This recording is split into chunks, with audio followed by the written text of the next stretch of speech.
परमात्मा पूर्ण ब्रह्म सर्व सृष्टि रचनहार कुल के मालिक कबीर साहब जी की असीम कृपा से आप पुण्यात्माओं को ये सत्संग सुनने को उपलब्ध हुआ।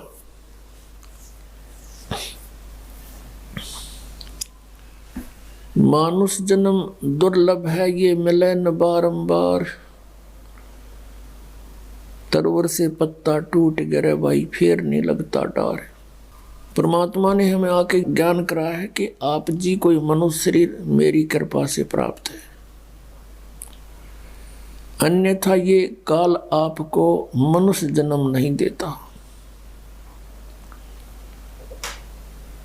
सृष्टि रचना के अंदर आप जी सुनते हो कि परमात्मा ने कहा था इस काल भगवान को, जब इसने प्रकृति को माया के साथ दुर्व्यवहार करना चाहा था और उसने इसके पेट में शरण ली थी, परमात्मा ने आके निकाला था। तब इसको एक परमात्मा ने श्राप दे दिया था, या ये समझो कि उस पवित्र लोक में जो कोई गलती ऐसी करता है उसको ये सजा मिलती कि तू 1,00,000 मानव शरीरधारी प्राणी नित्य आहार करया करेगा और 1,25,000 उत्पत्ति करेगा, तेरा नाम काल होगा। अब कई पुण्यात्मा ऐसा कहते हैं कि ये अगर परमात्मा ऐसा इसको वर ना देते, मानव शरीर के सूक्ष्म शरीर से गंध खाने का, तो ये हमें नहीं खाता। पुण्यात्माओं, ये तो हमारी जीव संज्ञा की सोच है। यदि परमात्मा इसको ये श्राप ना देता तो ये हमें मनुष्य शरीर भी नहीं देता, और मनुष्य शरीर के अंदर हम परमात्मा पा सकते हैं। इसने इतने ऊट पटांग जीव जंतुओं के शरीर गढ़ दिए, एक मनुष्य शरीर इस मनुष्य वाले प्राणी को भी एक और बना देता। तो ये परमात्मा कबीर साहब की असीम कृपा है। हमने जो गलती की थी उसका ये दंड वैसे तो बहुत कम है, लेकिन फिर भी दयालु है परमात्मा। उन्होंने ये ऑप्शन रख दिया कि मनुष्य शरीर इनको मिलेगा तब मैं इनके पास जाऊंगा, और ये कर्म अनुसार अपना सब कुछ यहाँ का विधान बना दिया। जैसा कर्म करेगा वैसा फल मिलेगा।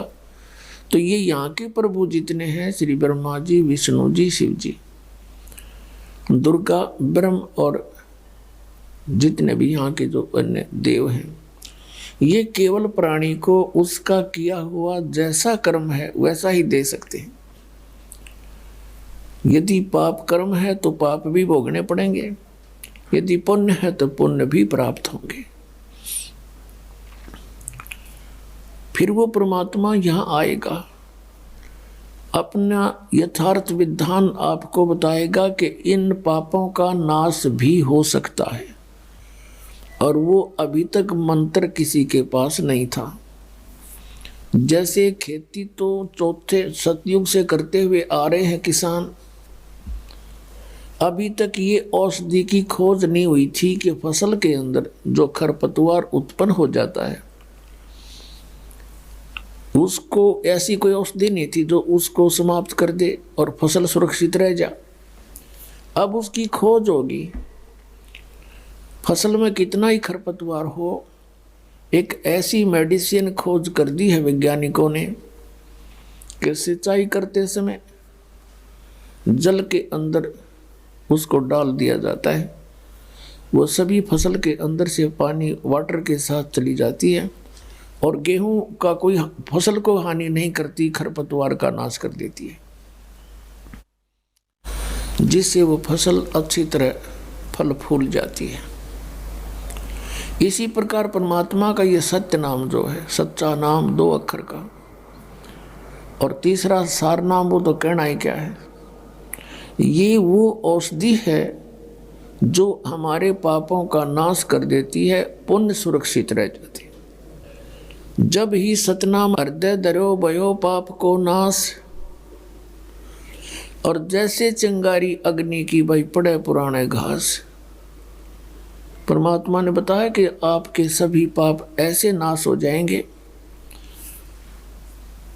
जिस प्रकार ढेर सारे सूखा घास पड़ा हो, चाहे हजारों क्विंटल पड़ा हो, उसमें एक माचिस की सीख जला कर लगा दे, सभी जलकर सवा हो जाते हैं। और चलती है तेज हवा आंधी, उस राख को भी कहीं की कहीं पटक देती है। तो फील्ड क्लियर हो गया। इसी प्रकार परमात्मा कहते हैं, जैसे सूरज के आगे बदरा, ऐसे कर्म छयारे, और प्रेम की पवन करे चितमंजन, फिर झलके तेज नयारे। जैसे सूर्य के सामने बादल आ जाते हैं, सूर्य उगा हुआ होते हुए भी हमें दिखाई नहीं देता। जब चलती है तेज हवा, बादलों को इधर का उधर फेंक देती है, तो हमें सूर्य साफ दिखाई देता है। इसी प्रकार अभी तक जिन्होंने परमात्मा को देखा नहीं, जाना नहीं, उन्होंने परमात्मा के विषय में अटकलबाजियां की कि वो प्रकाश ही प्रकाश है, वहाँ कुछ है नहीं। तो यहाँ परमात्मा कहते उनके सामने बादल छाए थे पाप कर्मों के। कर्मों के छाया ऐसे थी जैसे बादल आगे अड़गे हों, और उनके पास वो मंत्र था नहीं जिससे पाप नाश हो जाए और जिससे वो परमात्मा को देख सके और यथार्थ सतीथि बता सके। जिन महापुरुषों को परमात्मा आए स्वयं आकर के मिले और उनको वो मंत्र दिया सतनाम 2 अक्षर का, उन्होंने वो साधना की और आंखों देखा अपनी दिव्य दृष्टि से परमात्मा को सचखंड के अंदर, और साथ जाकर भी देख कर आए, फिर वापस छोड़े, फिर उनकी दिव्य दृष्टि काम करने लगी, सतनाम से उनके पाप नाश हो गए। तो यहाँ बैठे भी वो सब चित्रण बताया करते थे परमात्मा का। और जिनको भगवान मिले नहीं, उन्होंने परमात्मा को निराकार बताया है। अब ये समागम तो चल रहा है पुण्यात्माओं, ये बहुत ही महत्वपूर्ण दिन है हमारे लिए, पूरे मानव समाज के लिए, सभी प्राणियों के लिए। फाल्गुन महीने की द्वादशी यानी फाल्गुन सुदी द्वादशी, चांदनी द्वादश, और सन 1727 और संवत 1784 को दिन के 10 बजे परमात्मा जिंदा महात्मा रूप बना के अपने सतलोक से, उस धूलोक से चलकर आया। गांव छुडानी के जंगल में, जहाँ पर आदरणीय गरीबदास साहिब जी गौवें चरा रहे थे, 10 वर्ष के बालक थे। उनके साथ में गांव के और भी बड़ी उम्र के ग्वाले भी थे। 150-200 गौवें वो रखा करते थे। बहुत बड़ा क्षेत्र था, बहुत ज़्यादा ज़मीन थी गरीबदास जी के, लगभग 1400 एकड़ ज़मीन थी। उसमें बिजाई बहुत कम होती थी, वर्षा ही एक खेती का साधन था, या कोई रहट कुएं वगैरह होते थे, नहरें नहीं थी, जिस कारण से अधिकतर चरागा और पशुधन ही पाला करते थे। परमात्मा वहाँ आए और गरीबदास साहिब जी तथा अन्य भक्त, अन्य वो पाली वहाँ पर एक जांडी के पेड़ के नीचे रोटी खावे थे, भोजन खा रही थी। परमात्मा जिंदा महात्मा के रूप में वहाँ प्रकट हुआ और थोड़ी सी दूर से आते हुए नजर आए। कबलाना गांव से छुडानी गांव का रास्ता उसी जांडी के पेड़ के साथ से गुजरता था। तो उन्होंने सोचा, पाड़ियों ने, कि ये कोई रास्ता चलता फकीर आ गया है। उनसे कहा, महाराज भोजन पाओ। परमेश्वर ने कहा भोजन मैं पाके आया हूं भाई अपने गांव तक। पालियों ने पूछा कौन सा गांव आपका? कि मेरा गांव सतलोक है। कितनी दूर है बाबा जी यहाँ से? परमात्मा ने कहा 16 शंख कोस की दूरी पे। बात उनके समझ में आई नहीं। फिर उन्होंने कहा महाराज हम अतिथि को ऐसे नहीं जाने देते, हमारा अनादर होता है, हमें पाप लगेगा। आप तो महात्मा भी हैं, कुछ ना कुछ आहार तो करना ही पड़ेगा, खाओगे नहीं तो दूध तो पीना ही पड़ेगा। अभी गऊओं का दूध निकाल देते हैं। कुछ ऐसी भली गाय होती थी, उनका किसी टाइम दूध निकाल ले।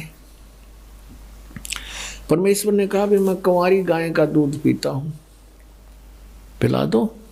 तो वो पाली कहने लगे बाबा जी तेरी नीयत ठीक को नहीं, मजाक करते हो आप भी हमारा कोई स्वीकार करना नहीं चाहते हमारी भेंट। तब गरीबदास जी खड़े हुए और कहा महाराज जी देखो कुंवारी ये बच्चिया है, इसके बच्चा नहीं हुआ है, दूध कहाँ से देगी? परमात्मा ने कहा तुम्हारे पास कोई ऐसा पात्र हो 5-4 किलो का, वो ला। तो वह एक लस्सी ले जा करते, छोटा मटका था मिट्टी का, वो खाना खुना खा के उन्हें मांझ धोकर धर रखा था। कहा महाराज जी ये रहा। परमात्मा ने कहा इसके नीचे रखो, थनों के सतन के नीचे। गरीबदास 10 वर्ष के बालक लेकर बैठ गए और कहा देखो जी दूध कैसे आवेगा?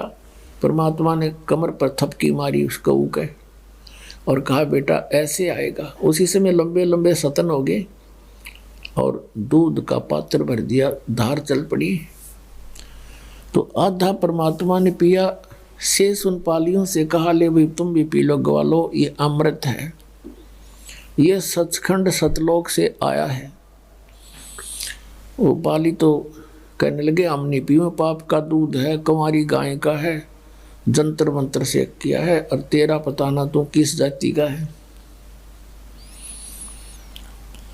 गरीबदास जी कहने लगे लाओ महाराज मुझे दे दो। आधा शेष उन्होंने पी लिया। फिर परमात्मा ने उनको अपने ज्ञान से परिचित कराया। गरीबदास जी की प्रबल इच्छा हुई उस सतलोक को देखने के लिए, जहाँ जाने के बाद जीव कभी मृत्यु नहीं होती, वहाँ वृद्धावस्था नहीं होती, सदा युवा शरीर रहता है, वहाँ कोई कम नहीं, कोई दुख नहीं, सदा बाहर वृक्ष हैं, दूधों की नदियाँ बहती हैं, अमृत फल हैं वहाँ के, बच्चे को बहुत लगन होती है। परमात्मा उसकी आत्मा को लेकर, गरीबदास जी की आत्मा को कबीर साहब सचखंड गए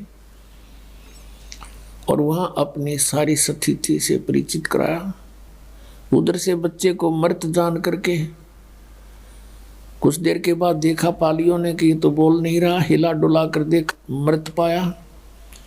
गांव में भागे आए, गांव के लोग वहाँ गए, फिर आसपास के रिश्तेदार इकट्ठे किए। शाम तक तो देर तक हो गई थी, शाम के 7-8 बज गए थे। चिता पर रखकर उसको अंतिम संस्कार करने की तैयारी कर दी थी। इस दौरान 8-10 घंटे परमात्मा के साथ रही प्यारी आत्मा। ऊपर के सब लोगों को देखा, भगवान कैसा है, कौन है। श्री ब्रह्मा विष्णु महेश जी की स्थिति देखी, काल को देखा, उस नरक को देखा और सतलोक को देखा। फिर वापस आए। परमात्मा ने आत्मा को तुरंत भेज दिया कि कहीं शरीर का नाश ना कर दे, करने की तैयारी ही थी। चिता के ऊपर ही आत्मा सचेत हो गई, शरीर में कंपन हुई। गरीबदास जी जिंदा होकर उठ गए। उठ करके परमात्मा की ये अमर वाणी बोलने लगे। एक बार गरीबदास साहिब जी से कहा कि भगवान जैसे ये एक फाग का दिन, होली का दिन आता है,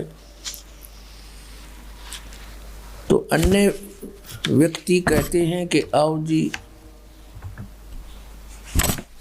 होली खेलते हैं। तो गरीबदास जी कहने लगे भाई अब इस होली में हमारा दिल नहीं लगे, हम तो राम नाम की होली खेला करते हैं, इस होली को अब हमारी रुचि नहीं रही। जैसे नानक साहिब जी से कहा था, क्योंकि आदरणीय नानक साहिब जी को भी परमात्मा बेई नदी पर मिले थे एक जिंदा महात्मा के रूप में, और वहां से उनको अंतर ध्यान किया था और 3 दिन तक नानक साहिब जी को बेई नदी में डूबा मान लिया था।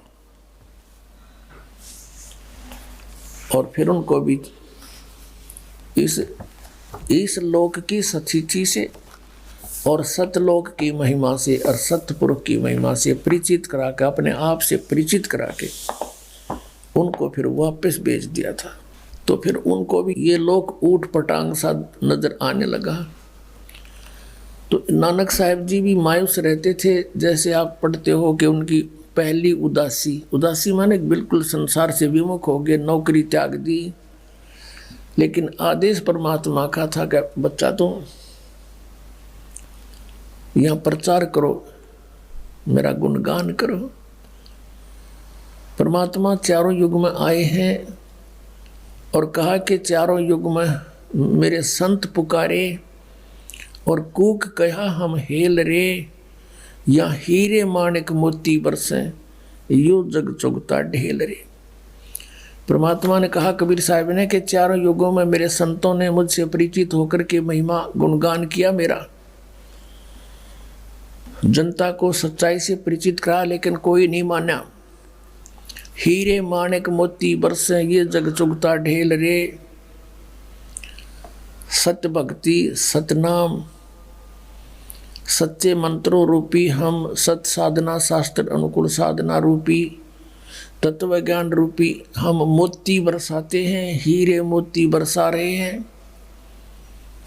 और ये अज्ञानता के कारण शास्त्र विदिता कर मनमानी पूजा करके ये सारा मानव समाज डले इकट्ठे कर रहा, कंकर पत्थर। गीता जी अध्याय नंबर 16 के श्लोक नंबर 23 में कहा कि शास्त्र विधि को त्याग कर जो मनमाना आचरण करते हैं उनको न तो सुख होता है, न कोई सिद्धि प्राप्त होती है, और न ही उनकी गति होती है, यूजलेस। 24वें श्लोक में कहा कि इससे तेरे लिए अर्जुन कर्तव्य और अकर्तव्य की व्यवस्था में कौन सी साधना करनी चाहिए, कौन सी त्याग देनी चाहिए, इसका निर्णय सदग्रंथ ही करेंगे। उसके अतिरिक्त किसी की लोक वेद की आड़ मत लेना, किसी की लोक वेद पर आश्रित ना होकर के अपना जीवन व्यर्थ ना करना। तो नानक साहिब जी मायूस रहते थे। भक्त पूछने लगे कि महाराज आप कभी सुखी नजर नहीं आते। तब नानक साहब ने कहा कि भाई ना जाने काल की कर डारे, किस विध ढल जा पासावे, और जिना ते सरते मौत खुड़क दी उना नो केड़ा हासावे। इस गंदे लोक में क्या की खुशी मनावे। पुण्यात्माओं, हम बहुत सी घटनाओं को देखते हैं पर हम अनदेखा कर देते हैं क्योंकि हमें इसके विकल्प का पता नहीं। जैसे एक दिन वैसे तो बहुत सी घटनाएं घटती हैं। किसी का विवाह था और समाचार पत्र में दिखा रखा था। पहले दिन तो सारा परिवार नाच रहा, कूद रहा, डीजे बजावे, छोरे का ब्याह है। अगले दिन बारात जा रही थी। दूल्हे वाली कार एक ट्रक से टकराएगी और उसमें वो दूल्हा भी मर गया, 4-5 और उसी घर के सदस्य और बटे हुए बहनों के वह भी मर गए। अगले दिन वो हाहाकार मच रही थी, टक्कर मार मार रो रहे थे, चूड़ियां फोड़ रही थी, बाल पाड़ रहे थे। तो यहाँ किस चीज की खुशी बनावे हो, बोला जीव आंख नहीं खुलती इसकी। तो यहाँ संतों ने कहा, नानक साहब जी कहते ना जाने काल की कर डारे, किस विध ढल जा पास आवे, और जिना ते सरते मौत खुड़क दी उनानो केड़ा हासावे। तब नानक साहब जी से पूछा कि हे महात्मा जी, क्या आप कभी प्रसन्न नहीं होते हैं? क्या आपका कभी खुशी महसूस नहीं होती? अब नानक साहिब जी सब सत्संग किया करते थे, बहुत ही कम श्रद्धालु उनके इस तत्व ज्ञान को मानने वाले थे, बहुत ही कम स्वीकार करते थे। समाज में विरोध बहुत बढ़ गया था। तो तब कहा करते, साध मिले साढ़े शादी होंदी और विछड़ जा दिलगिरी वे, अख दे नानक सुनो जहाना मुश्किल हाल फकीरी वे। इन्हों कहा करते श्री नानक देव जी कि जब मेरे ये साध भक्त सत्संग श्रवण करने के लिए एज इट इज आ जाते हैं, मुझे बड़ी खुशी होती है। उस दिन हमारा शादी होती है, और जब ये यहाँ से जाते हैं सत्संग सुनकर, तब मुझे दिलगिरी हो जाती है, मेरी मायूसी छा जाती है, बढ़ जाती है चिंता। किस बात की? कि ये बच्चे मुश्किल से सेट किए हैं भगवान के मार्ग पर, और बाकी अन्य जितने भी संत पंथ ये सभी काल के मार्ग को दृढ़ा रहे हैं। और ये डर बना रहता है कि कोई इन बच्चों को भ्रमित ना कर दे, क्योंकि वो बहुसंख्या के अंदर है और इनका जीवन नाश हो जाए। और जब ये ज्यों के त्यों वापस आ जाते हैं, इनमें कोई हानि नहीं दिखती। ये मेरी एक खेती है, परमात्मा ने मेरी ड्यूटी लाई है, उसके ज्ञान को दृढ़ करूं। तो कहते हैं ये ज्यों के त्यों आ जाते हैं, तो मेरी खुशी का कोई ठिकाना नहीं होता। साध मिले साढ़े शादी होंदी, विछड़ जा दिलगिरी वे, अख दे नानक सुनो जाना मुश्किल हाल फकीरी वे। फकीरी माने भक्ति के मुश्किल है या भक्ति, क्योंकि काल ने इतने अड़ंगे अड़ा रखे हैं, सबको भ्रमित कर रखा है, शास्त्र विरुद्ध साधना पर दृढ़ कर रखा है। और इनके आने से, वापस आने से हमारी खुशी होती है। अब गरीबदास साहिब जी भी यही कह रहे थे कि भैया नकली होली यहाँ की हम नहीं खेल सकते, हम तो राम नाम की होली खेला करें। और पुण्यात्माओं, यहाँ 2 तारीख से और कल 8 तारीख तक जो समागम चल रहा है, हमारी होली ये है। 2 तारीख से होली शुरू होगी थी। रोज देसी घी का कड़ा हलवा आपके बच्चों को प्राप्त, बढ़िया आहार और अमृत वर्षा वो तत्व ज्ञान की। ये है राम नाम की होली। आत्मा भीगेगी राम के रंग में।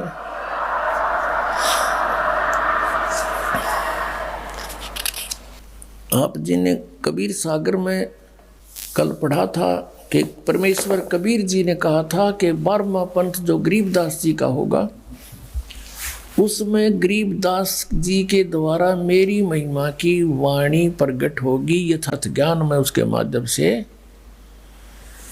प्रकट करूंगा। गीता जी अध्याय नंबर 4 के श्लोक नंबर 32 में कहा है कि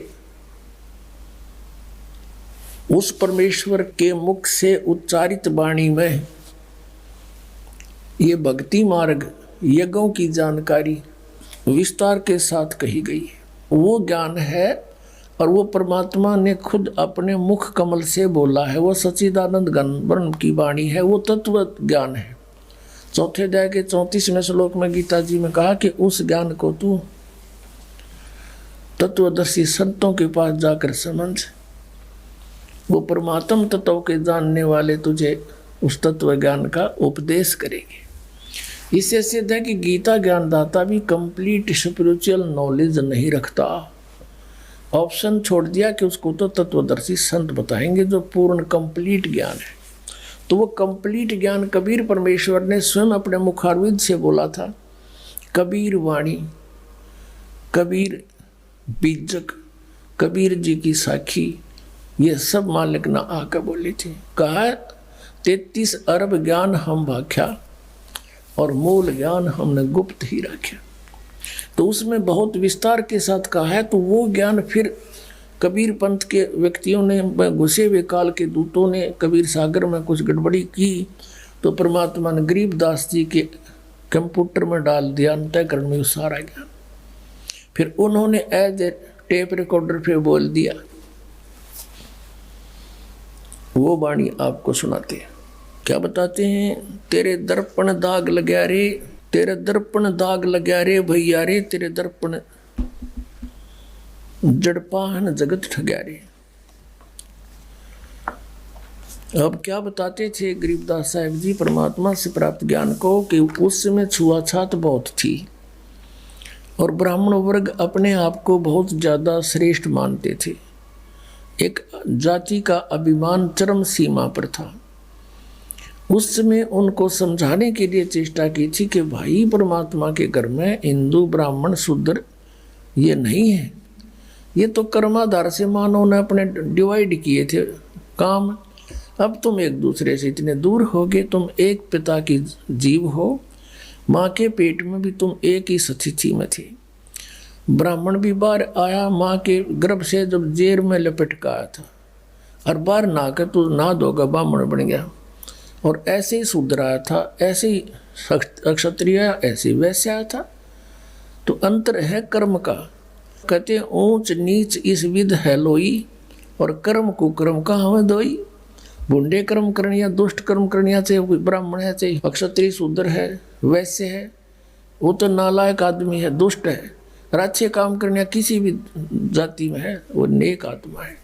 ऊंच नीच इस विध है लोई, और कर्म कुकर्म कहाँ में दोई। तो यहाँ क्या बताते हैं? तेरे दर्पण दाग लग्या रे भैया रे, जड़पाहन जगत ठग्या रे। इन पंडितों को जो ब्राह्मण गुरु पद पर विराजमान थे उनको कहा परमात्मा ने, संतों ने। आम जाति से कोई लिंक नहीं था इसका। जैसे मेरे दादा गुरुजी जाट जाति से थे, गांव छावला दिल्ली में, नजफगढ़ से गुड़गांवा रोड पर। तो वो 4 विषय के आचार्य हो गए, काशी विद्यापीठ पढ़ के, और पंडित चिदानंद कहलाए। पंडित चिदानंद खरखोदा के पास एक छोटा सा गांव है गोपालपुर, वहाँ आज भी आश्रम विद्यमान है, उस पर लिखा है पंडित चिदानंद आश्रम गोपालपुर। और मेरे गुरुदेव थे वो ब्राह्मण जाति से थे। गांव पैतावास बड़ा, जिला भिवानी दादरी के पास। और वो अपने आप को पंडित नहीं कहते थे, वो तो संत कहते थे। तो हमने एक परंपरागत जाति मान ली। तो जाति से यहाँ लिंक नहीं है, यहाँ केवल जो गुरु पद पर विराजमान है, जो अपने आप को वेदों और गीता के मार्गदर्शक मानते हैं और शास्त्र विरुद्ध ज्ञान देकर जनता को भ्रमित कर रहे हैं, उनके विषय में कहा है कि तुम सच्चाई से दूर होकर अन्य नियम बनाकर बैठ गए, ऊंच नीच में उलझ गए। जय तू ब्राह्मण और ब्राह्मणी जाया तो आन बाट क्यों नहीं आया। अगर तू ब्राह्मण है और तेरी माँ भी ब्राह्मणी है और सब तुम औरों को नीच समझते हो, तो तू माँ के जैसे और उत्पन्न हुए उसी तरह तू उत्पन्न हुआ है। तो कितने और का आता खोए खाए में गले कड़के जो मानते तू ब्राह्मण था, यानी तेरे रास्ते सारे न्यारे हैं। तो क्या बताते हैं? ते गाला कंद जनेऊ, तू भूला बाट बटेऊ। तेरा दर्पण दाग लग्या रे भैया रे, जड़पाहन जगत ठग्या रे। ते घाल्या कंद जनेऊ, तू भूला बाट बटेऊ। कमल तुम्हारा मुद्दा, एक जननी एक दूधा। है सब हाड चाम मल गुदा, यम को ब्राह्मण कुण शूद्रा। ते भेद न जाण्या धुर का, ये सब एक चाम तन बुरका। बुरका माने कवर, ये बुरका पहरा करते देखे अपने मुसलमान औरतें, उसको बुरका कहें, ऊपर से लेकर नीचे तीन ढकले कपड़े थे एड्डी ताई। कहते हैं यू हार्ड चाम तन बुरका, यू हार्ड चाम का बुरका पहन रहे हो, सबका एक जैसा है। ते ज्ञान न पाया गुरु का, यम कौन हिंदू कौन तुर्का। सब एक चाम मल धीरा, यम को चेला को पीरा। तुम छानो नीर और खीरा, होगा घर चौड़ हदीरा। क्या 68 तीर्थ नहाए, द्वारका में दाग दगाए। जहाँ रहते अनगिन मीना, जिन झिमर को गल दीना। बहुविध भिन्न आचारी, यो झूठा खेल जुआरी। सतनाम गरीब सहाई, गट मुझसे खा बिलाई। ओए होए। अब क्या बताते हैं कि ए पंडित जी, तन गलमज ने उगाल के तू बन गया ब्राह्मण। तू तो रास्ता भूल गया, तो भूल्या बाट बटेऊ। बटेऊ होता है राह चलता, यानी जो बाट चल रहा है, यानी भक्ति मार्ग को तू भूल गया, दूसरी दिशा पकड़ गया। शास्त्र विधि त्याग कर मनमाना आचरण कर रहा है, जिस कारण से तेरी विधि भक्ति की खराब होगी, तेरा जीवन व्यर्थ हो रहा है। क्या बताते हैं कि तूने ये कमल तुम्हारा मुद्दा, एक जननी एक दूधा, यानी सभी जीव मनुष्य जितने हैं एक ही उनकी माँ, ऐसी ही माता है, ऐसे ही पिता है और ऐसा ही दूध सब पी रहे हैं। फिर क्या बताया है कि यो कमल तुम्हारा मुद्दा, तेरे दर्पण दाग लगा रे, तेरे अंतःकरण में मैल लाग गया, तुझे तत्व ज्ञान नहीं, जिस कारण से भ्रमित होकर के तू मानव के अंदर भी अंतर मान रहे हो, और उस अंतर को भी नहीं मानना आता तुमने। तुम केवल जाति और मजहब से ही डिफरेंशिएट करते हो। यहाँ बताते हैं, ये कहते हैं कमल तुम्हारा मुद्दा। हमारे शरीर में कमल बने हैं, मूल कमल, फिर स्वाद कमल, नाभि कमल, हृदय कमल और ये कंठ कमल, फिर त्रिकुटी कमल, सहस्रार कमल। इनमें क्या बताया है कि तुम्हारी साधना ठीक ना होने से तुम्हारे कमल जितने हैं वो मुरझाए पड़े हैं, मुद्दे हो रहे हैं, उल्टे हो रहे हैं। न्यू अपनात्मा हमारे कमल जो है सबके, जब तक यह सत भक्ति सतनाम और ये मंत्र आपको देते हैं, प्रथम मंत्र नहीं मिलता, तब तक सबके कमल सुकड़ी पड़ी हो, अंतड़ियाँ अंदर छोटी छोटी सी अंतड़ी होती, छोटी छोटी पत्ती सी, जैसे कमल के फूल की पत्ती होती है, इस प्रकार की छोटी छोटी पत्ती सी होती है आत्ता की। और वो बगैर भक्ति के ऐसे सुकड़ जाती हैं इकट्ठा, जैसे फूल खिलता नहीं तो बंद होती है, डोरडी टाइप सी। और जब ये सत भक्ति स्टार्ट होती है, प्रथम मंत्र आपको देते हैं, तो आपके कमलों में जैसे हवा भरा कर ब्लेडर में न्यो हवा भरती चली जाती है, और फिर वो धीरे धीरे धीरे धीरे ऐसे करके ऐसे खिल जाते हैं। तो परमात्मा कहते तुमने देखा कि तुम्हारे कमल तो मुद्दे पड़े हैं, क्योंकि भक्ति ठीक है नहीं, तुम ये राग द्वेष इकट्ठे करोगे और तुम्हारे अंदर भरा के हैं, मुसलमान का हम बड़े, हिंदू का हम स्वच्छ। परमात्मा कहते हैं जीव हमारी जाति है, मानव धर्म हमारा, हिंदू मुस्लिम सिख ईसाई कोई धर्म नहीं है न्यारा। तो क्या बताते हैं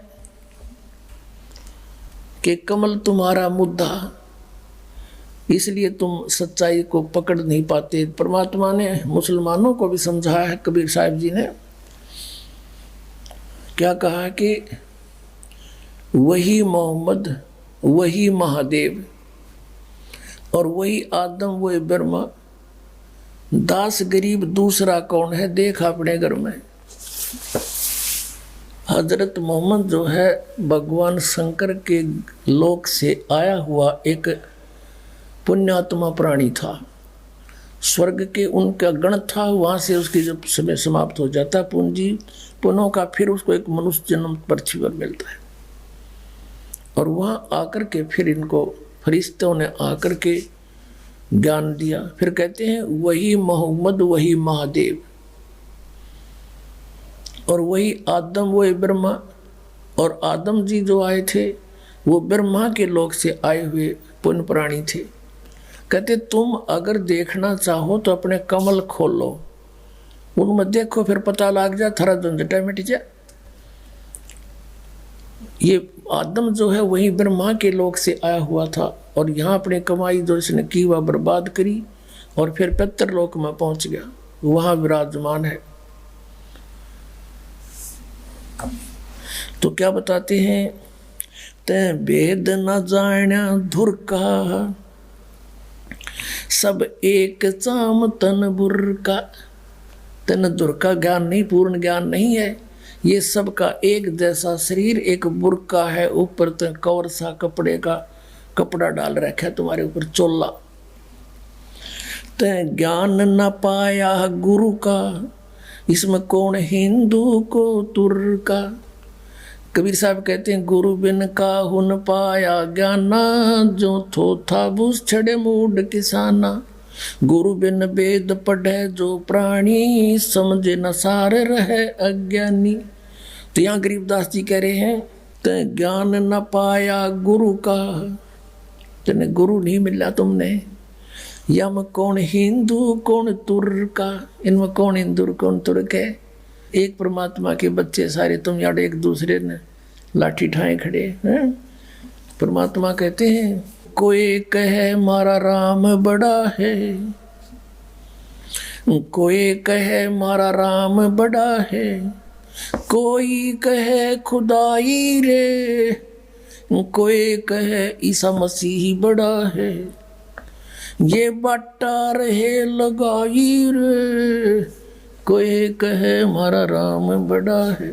बिना ज्ञान के बाटे बैठी है, और परमात्मा ते एक कहे, वो बड़ा न छोटा, वो है जो कुछ है। सतपुरुष पूर्ण ब्रह्म कबीर साहिब, तुम छानो नीर और खीरा, होगा घर चौड़ हदीरा। क्या 68 तीर्थ नहाए, द्वारका में दाग तगाए। जहाँ रहते अनगिन मीना, जिन जिमर को गल दीना।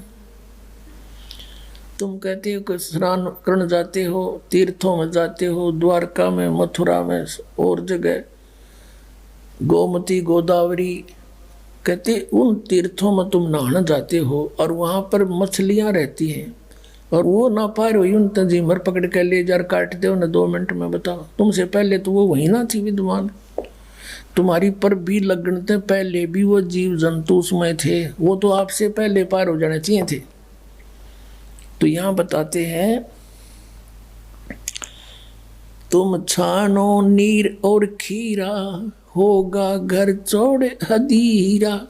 तुम नीर खीर को यानी दूध पानी को छानो, तत्व ज्ञान को पहचानो, कौन सी भक्ति करनी है कौन सी नहीं करनी है, और फिर आगे कदम बढ़ाओ। अब ऐसे कोई इधर भाग रहा है, कोई इधर भाग रहा है। अब जैसे आना है बरवाला हरियाणा हिसार में, और दिल्ली से कोई जा रहा है मथुरा को, कोई जा रहा है जयपुर को, कोई जा रहा है मेरठ को, और सभी कहते हैं कहाँ जा रहे हो, बरवाला जा रहे हैं। अरे बरवाला का तो रास्ता भी ना पकड़ा तुमने। कहने का भाव ये है कि हम सभी मोक्ष चाहते हैं, और मोक्ष मार्ग किसी का भी नहीं, इस पृथ्वी पर नहीं, 21 ब्रह्मांड में नहीं किसी के पास। तो पुण्यात्मा, ये बातें प्रथम बार कोई सुनता है तो ऐसा लगता है जैसे ये दास के बारे में कि बड़ा अभिमानी आदमी। तो अभिमानी नहीं, यो दास ज्ञानी हो गया और तत्व ज्ञान से परिचित हो गया, और जिस कारण से ढोल के डंके पर कहता कि इस पृथ्वी पर किसी के पास मोक्ष मार्ग नहीं। वो तो मेरे सामने आ जाओ और बात करो, चर्चा करो सामने,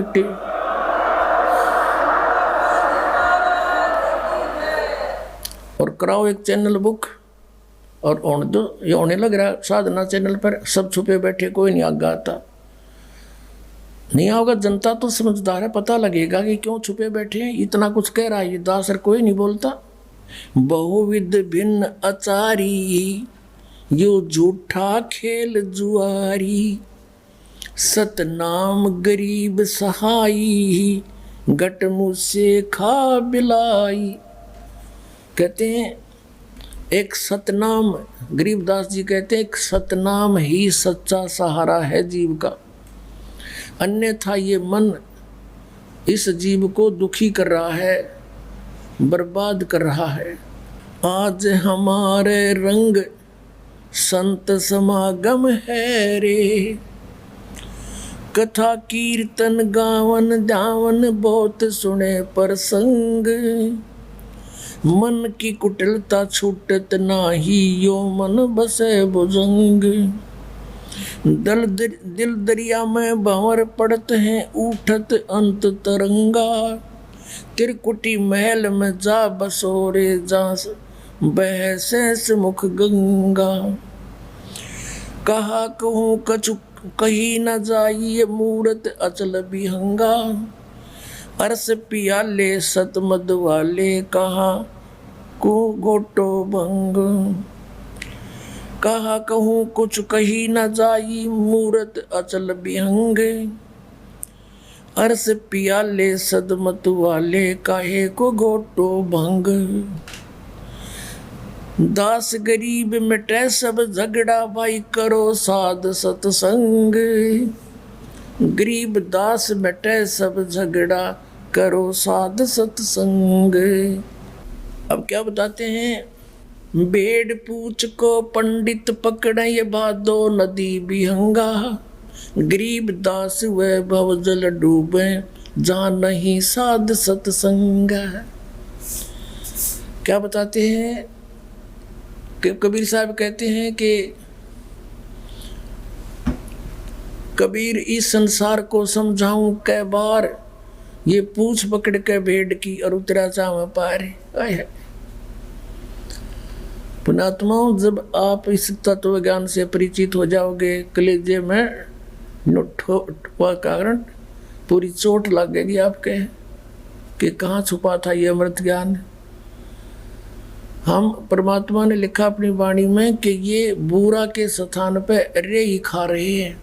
तत्व ज्ञान के अभाव से ये कोरी बकवाद सुने दो लोग वेदांत कथा सुनाई जा रही है भोली आत्माओं को। अब इस एक सेंटेंस को, परमात्मा के अमर वाणी को आपके समक्ष सरलार्थ करने के लिए बहुत सारे प्रमाण उपस्थित करने पड़ेंगे। क्या बताया है कि कबीर इस संसार ने समझाऊं कै बार, ये पूछ पकड़ रे भेड़ की रुतरा चाव पारे।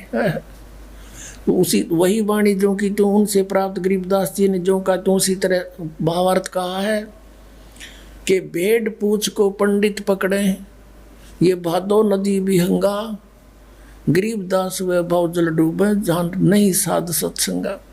भादुए के अंदर बहुत ज़्यादा वर्षा हुआ करती है और इतनी वर्षा हो जाती है कि सभी छोटी नाली नदी बहुत भर के उमड़ के और फलो हो के किनारों के ऊपर के भी बह के चलती है।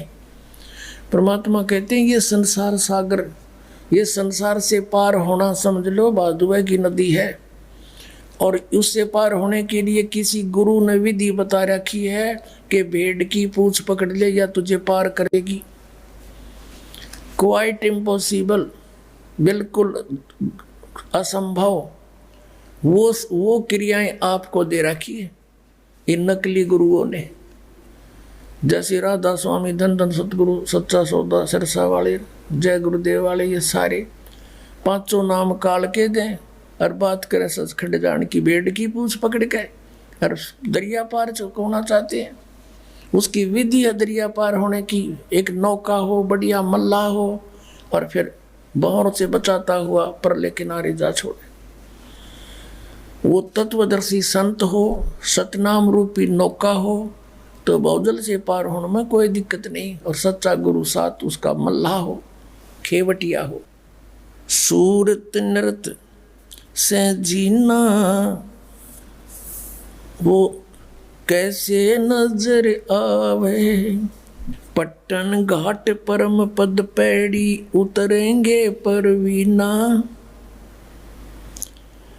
पट्टन घाट परम पद पैड़ी उतरेंगे परवीना, शब्द मोहोदित गर्जत है रे दिल दरिया दुर्बीना, पाक मोहब्बत ला पुरुष से साफ करो तन सीना, कुंभ करे चक राम रसायन उल्टी पवन चढ़ीना, अर्थ धर्म और काम मोक्ष हो कारज सकल सरीना। जन्म जौहरी के घर पाया परख लाल दुर्बीना।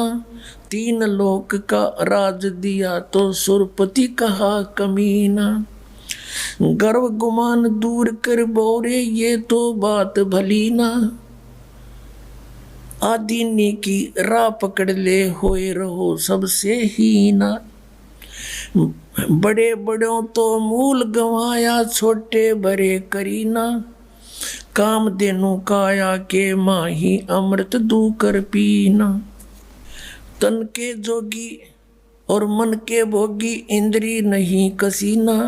सुरत नृत दरबार हंसनी मैलो नहीं दसीना। जय सिर जाए सिर नहीं दीजे यो पद अजर जरीना। सतगुर सार वस्तु बतलावे और पारस लो घसीना। दर्द बंद दरवेश समझे मूर्ख कहाँ कलीना। जिनको का दीदार जिनको तो दीदार कहाँ जो आत्म बिरह जरीना। रोम रोम द्वारा देही जैसे अंग पसीना। ऐसे ररंकार रट बोरे ओ हम सुमरीना। मान सरोवर के जल रहावो ये छाड़ो मकर महीना। गरीब दास ब्रह्मा विष्णु खवासी करें गरीब दास के दीना। अब कितना क्लियर कर दिया परमात्मा ने कि ये तो मंत्र सतनाम भाई। इसके भक्ति बिना कति सरीना सरय नहीं इसका सुमरीना। और कहते हैं उस सतपुरुष के घर पर ये ब्रह्मा विष्णु करें चाकरी नौकर गरीबदास कह दी ना। हमने कह दी साची बात। गगन मंडल में गुमट है रंग होरी हो। जहाँ श्वेत ध्वजा फर्राही राम रंग होरी हो। आदरणीय गरीबदास साहिब जी बताते हैं हम कौन सी होली खेलते हैं भाई। गगन मंडल में गुमट है रंग होरी हो। जहाँ श्वेत ध्वजा फर्रावे राम रंग होरी हो। सतलोक में अरसकुर पर श्वेत गुमट है जहाँ सतगुरु का डेरा। जैसे आपने ऋग्वेद मंडल नंबर 9 सूक्त 96 के मंत्र 18 में आपको दिखाया कि वो परमात्मा उस तीसरे मुक्ति धाम सतलोक में रहता है। और वहाँ एक बहुत सुंदर सफ़ेद गुम्मट के अंदर गुम्बज उसमें रहता है बहुत बड़े गुम्बज में। उसका यही आप गरीबदास जी कह रहे हैं गुम्मट। गगन मंडल में गुम्मट है रंग होरी हो। जहाँ श्वेत ध्वजा फर्रावे राम रंग होरी हो। उसके ऊपर सफेद ध्वजा परमात्मा का झंडा फहरा रहा है। बुद्धि बाणी से अगम है रंग होरी हो। सुरत नृत जहाँ लावे राम रंग होरी हो। अब चले हैं नीचे से सभी शरीर के बताने लगे हैं। नाभि कमल ब्रह्मा भय रंग होरी हो। ये सर्जे विष्णु महेश राम रंग होरी हो। त्रिगुण माया बिस्तरी रंग होरी हो। और सकल परवेश राम रंग होरी हो। चंद सूरज पानी पवन रंग होरी हो। कच्छ मच्छ कूरम्ब राम रंग होरी हो। ओम मंत्र आदि है रंग होरी हो। ये रचे सकल आरंभ राम रंग होरी हो। तीन गुणन पर तखत है रंग होरी हो। पांच तत्व पर काश राम रंग होरी हो। सुर नर मुनि जन देवता रंग होरी हो। सावतरी और गौरी राम रंग होरी हो। लक्ष्मी विष्णु के संग है रंग होरी हो। कमलापति में बवर राम रंग होरी हो। किन्नर भूत पिशाच हैं रंग होरी हो, दान्य अंत अपार राम रंग होरी हो। राक्षस कारा सा कहूँ रंग होरी हो, रचे सकल परिवार राम रंग होरी हो। गण गंधर्व ज्ञानी गुनी रंग होरी हो, चतुर्मूड अनंत राम रंग होरी हो। ओम नाद अगाध है रंग होरी हो, अजब नवेला कंत राम रंग होरी हो। लख 84 जाति है रंग होरी हो, ये 4 खानी के जीव राम रंग होरी हो। अंड्रज जेरज उद बुदा रंग होरी हो, श्वेत खान रच पीव राम रंग होरी हो। अब क्या बता रहे हैं गरीबदास साहिब जी कि ये सभी राम नाम की होरी यानी भगवान को पाने की ट्राई कर रहे हैं। सावित्री, ब्रह्मा, विष्णु, कृष्ण जी, शंकर भगवान और सभी देवता, ये सभी मालिक को चाह रहे हैं, पर इनको रास्ता ठीक मिला नहीं।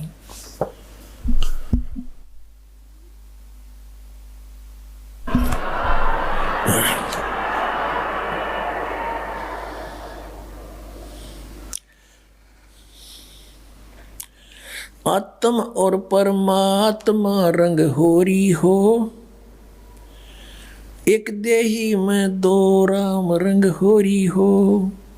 सतगुरु मेला करत है रंग होरी हो, चलो अगमपुर धाम राम रंग होरी हो। दिल की अंदर द्वीप है रंग होरी हो, वो अगम भूमि स्थान राम रंग होरी हो। शून्य सरोवर हंस मन रंग होरी हो, वहाँ खेले फाग बसंत राम रंग होरी हो।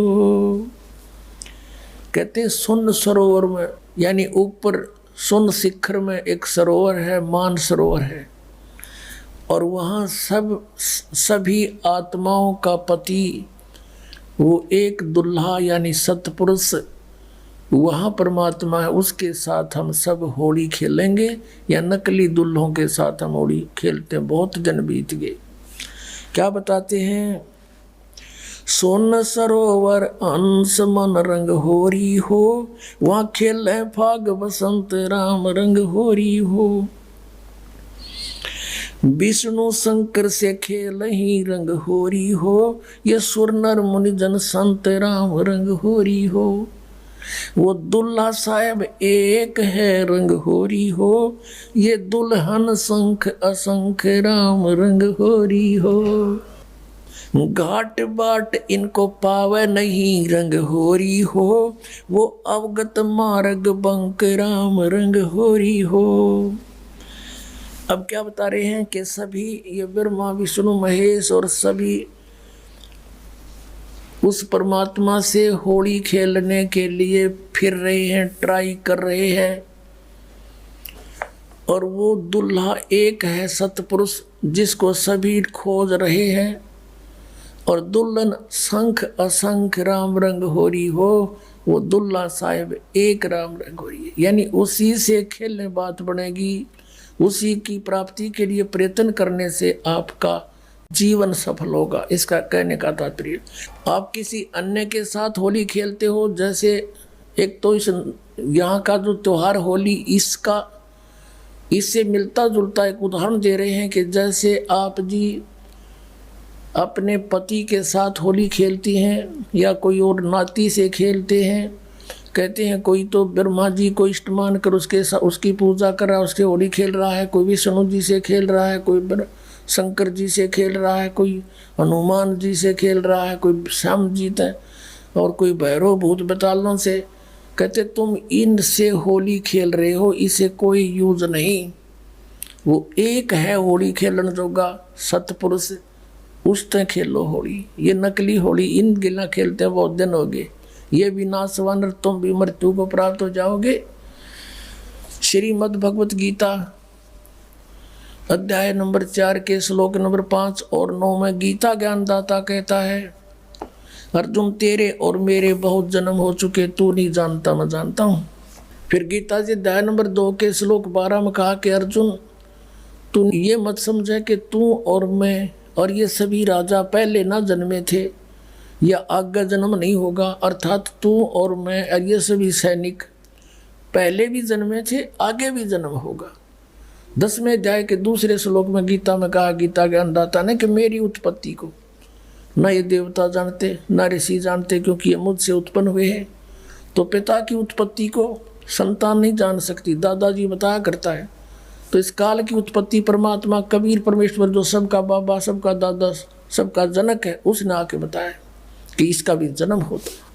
तो ये खुद कहता है 18वें अध्याय के 62वें श्लोक में कि अर्जुन, तो सर्वभाव से उसकी शरण में जाओ, उस परमेश्वर की शरण में जाओ, उसकी कृपा से तो परम शांति को और सनातन परम धाम को प्राप्त होगा। अब उस दुल्हे की ऊपर सतलोक में साकार परमेश्वर की गरीबदास जी आंखों देखा क्या बता रहे हैं। सवेत गुमट सिर सेरा रंग होरी हो, सफेद गुमट और सिर पे सेरा, जैसे दुल्ला का शेरे हुआ करे, मुकुट है मालिक का। सवेत गुमट सिर सेरा रंग होरी हो, और झलक करण अनंत राम रंग होरी हो। सोन सलैली सैल है रंग होरी हो, पावन अटक पपील राम रंग होरी हो। कौन जुगत से पाई ये रंग होरी हो, सतगुरु के उपदेश राम रंग होरी हो।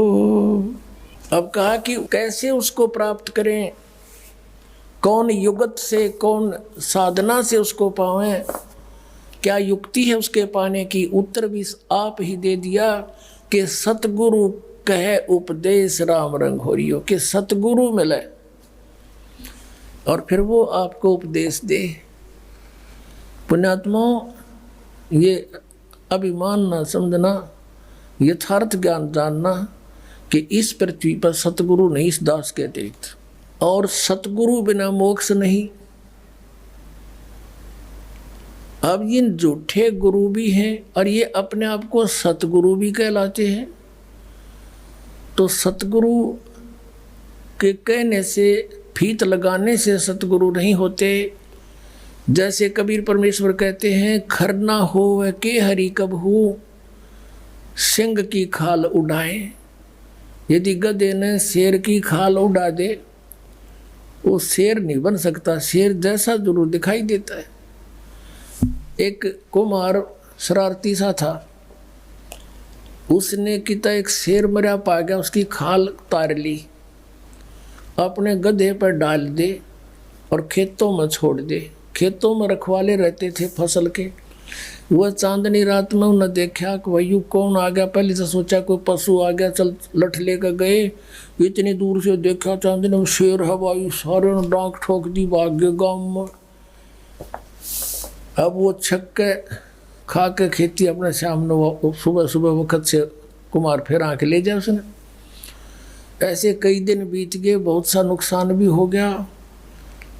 तो वो कहने लगे, अब गांव में चर्चा चली, आसपास के गांव में भी चर्चा गई कि भाई एक शेर आवे है, खेती घना नुकसान करे।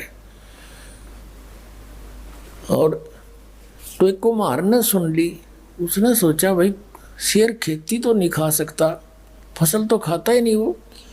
फिर वो समझ गया कोई कुम्हार की जालसाजी है। उसने कहा भाई उस शेर को की पहचान तो मैं करवा दूंगा। तो गांव वाले बोले भाई कैसे, कि मेरे साथ चलो। बुरख वाले बोले ना भाई, रात के समय हम नहीं जाओ।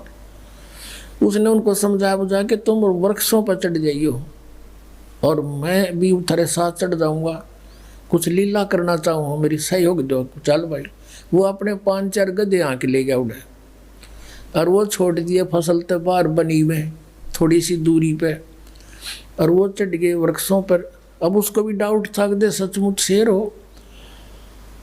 तो थोड़ी सी देर में वो शेर आ गया, सब लोगों को देखो वो आ गया, वो आ गया, वो खाने लग रहा, खेती फसल खाने लग गया। अब थोड़ी सी देर में वो गधे जो थे उन्होंने बड़े सुर अपने लागे हर हर कर हो। तो उधर से वो शेर का भी उठी कोकी कोकू की ही, वो भी ला गया वहाँ से होचू होचू करता हो। उड़ा दिया। और वह खाल खोल उतर गई पड़गी कितना हो, उड़े भाईचारा में आगे खड़ा हो गया।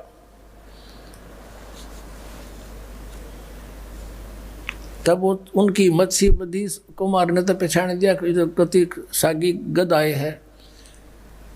नीचे उतर का आया न बोला यू रहा थारा शेर भाई। फिर वो जिस कुमार का गधा था उसको फिर पंचायत ने दंड लगाया, बेतने या के सोची नालायक कितना नुकसान कर दिया, तू ले लेता थोड़ा बहुत तूड़ा इसकी खातर, बस ले लेता हमारे से चारा।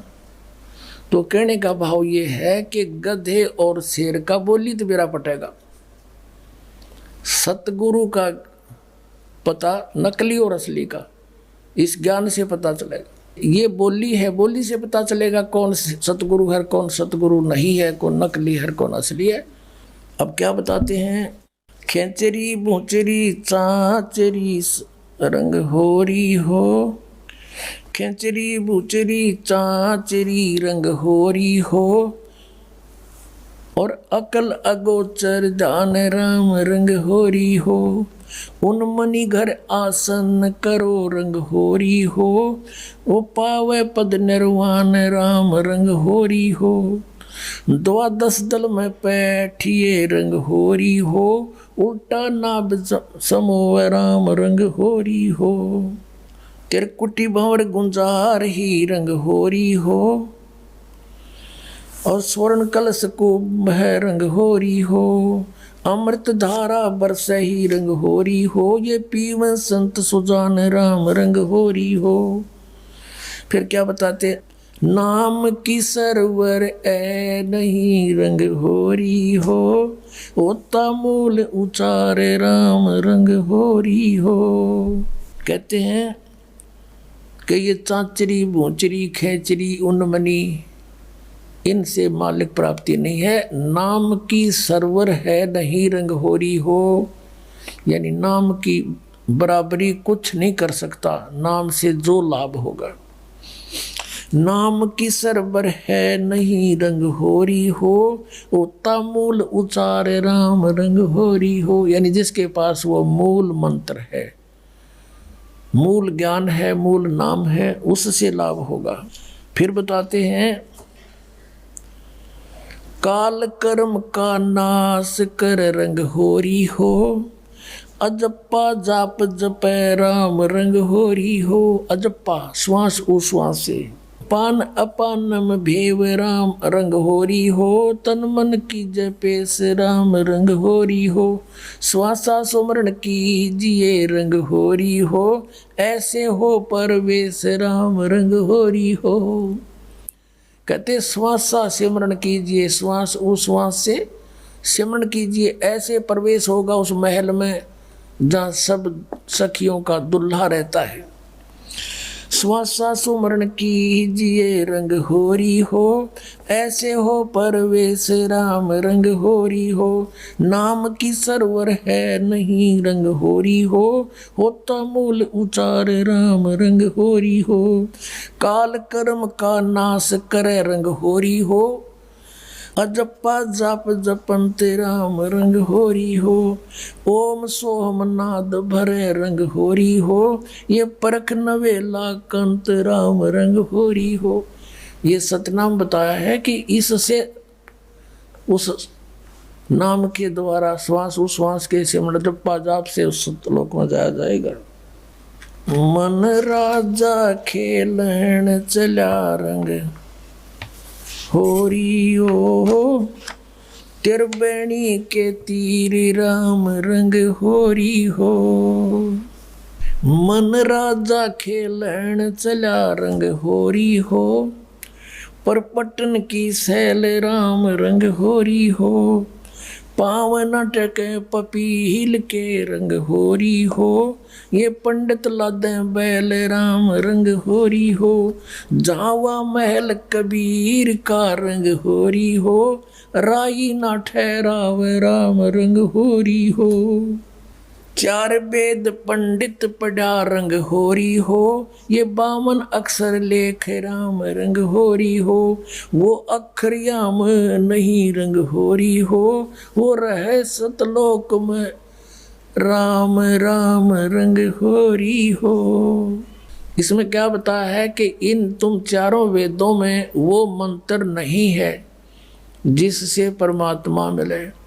कबीर साहब कहते हैं वेद हमारा भेद है, मैं ना वेदन के माही, और जौन वेद से मैं मिलूं, ये वेद जानते नहीं।